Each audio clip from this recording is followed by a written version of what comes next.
Hi, today I'd like to take a look at two drum machines. They're both made by Alesis. One is made under the Ion name, and the other one obviously the Alesis name. But the Ion is the iDM02, and that's a close cousin to the Alesis SR-16.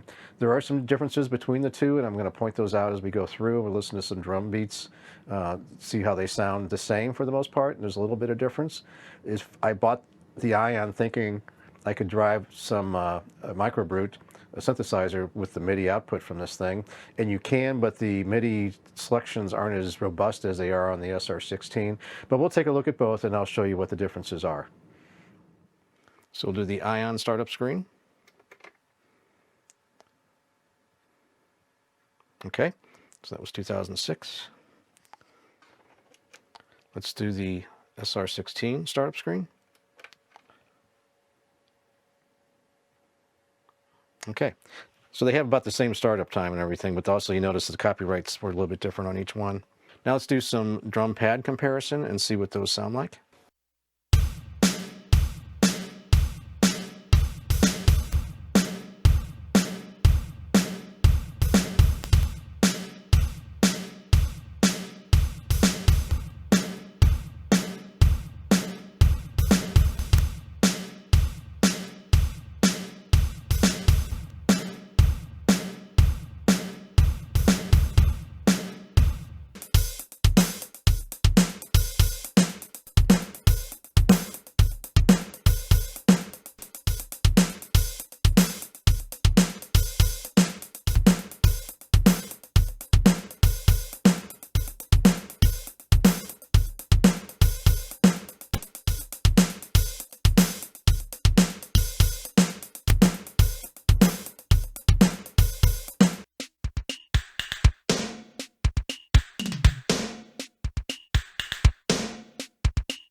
So as you can see or hear, they both sounded similar.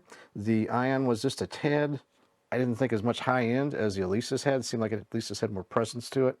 That may have been my imagination, but I think, at least on what I was listening to it live here with this little amp, I think it was that noticeable of a difference to me. Now, when I listen to the better recording, it may find some differences there as well. Okay, some of the buttons are different between the two machines.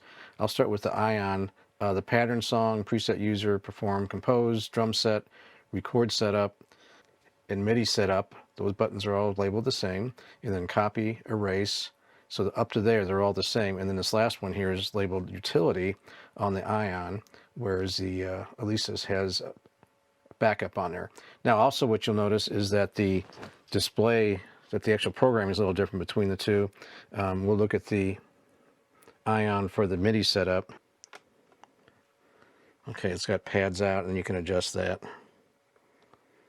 Clock out on. This is tab 2. Tab 3 is trigger out. So it's basically just those 3 options. Okay, pads out, clock out, or trigger out. So that's all you can do on the MIDI setup on this machine. Now, if you go over to utilities down here, okay, you get a send out MIDI, okay, and free memory, okay, and those are the only 2 choices you have here, okay. So that's kind of some of the major differences between these 2 machines. I was trying to use this to drive that microbrute, and that didn't work because of the way. I can get some things to work, and we'll look at how we're going to hook those up, but it's not the same connections as what some other people were doing. Okay, if we look at the Alesis SR-16, again, we've got the buttons I was talking about before. When we get to MIDI setup, you'll see some different choices here. Okay, so here you've got the MIDI channel where you can do all of them or individual channels. You've got the drum in, got the drum out. This note, which I'm not sure what that means. I'm sure it means something to somebody. And then clock in, clock out. And then MIDI through, program change, note map normal. Okay, so you can see it's a lot more options than what the Ion's got. I suppose it's because they're basically serving 2 different types of user, because the other one's going to be connected up to a drum set, basically. And this one will be more of a standalone unit for drumming. And then backup is a little different here. I have not played with that. So if we hit backup, you can do send MIDI out, store to tape, verify tape, load in tape, load in pattern, load in song, free memory, send out MIDI. Okay, then it starts over again. So as you can see, again, there's a lot more choices on this machine than there is on the Ion. All right, well, let's take a look at the 2 units side by side. They're pretty similar. From the front, they got the same button placements. This is the volume up here. This is the tempo. And sometimes I think it would have been nice if they had a tempo on a knob instead of these buttons here. Now, this is how you select either up and down with this, or you can just type in the thing you want. So those look about the same. Now, here's where they should really start making a difference. Let's flip it over, and let's look at the back of these.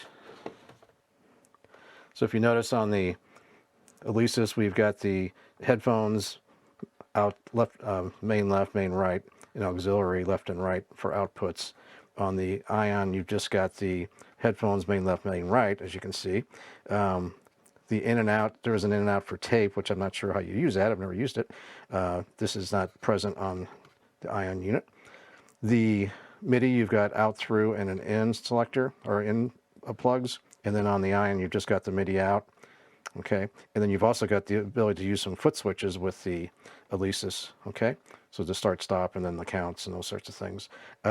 Interestingly, too, is the power requirements are different between these 2. The Alesis takes 12 volts DC, and the Ion takes 9 volts AC. So I found that to be an interesting situation, that the power supplies weren't even the same.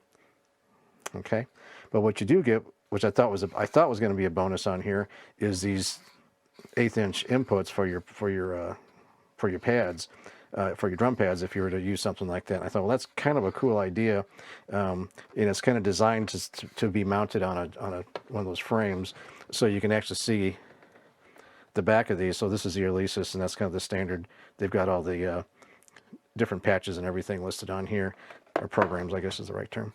And then on the Ion, they've got the thing you can attach to the stand, so it mounts up high like that, and you put all your cables in the back. So it totally makes sense the way this is laid out. But if you're buying one to think it's an exact twin of the SR-16, it's not. There's nothing wrong with the Ion. It's just a little different design. You can see a big difference in height here. Okay, weight-wise, this Ion's just weighs just a little bit more. Again, not a huge deal. Okay. So if you just want a basic drum machine and to have the basic same functionality between the two, just to have a drum machine, and you can pick this up cheaper, I definitely would suggest looking into these, because you can save a few bucks if you're not trying to do, depending on what you're trying to do. This actually might be a better value for you anyway, because it's got those inputs in the back, so it might offer some opportunities to try some creative work with that. All in all, they're nice. Both are nice machines. They're both the same build quality. They're both owned by Alesis, and I can't remember who owns them, but it's the same parent company. Okay, if you have any comments or suggestions, please let me know in the comments section below. If you like this video, please give me a thumbs up. If you really like it, please subscribe. I'd like to thank you very much for watching.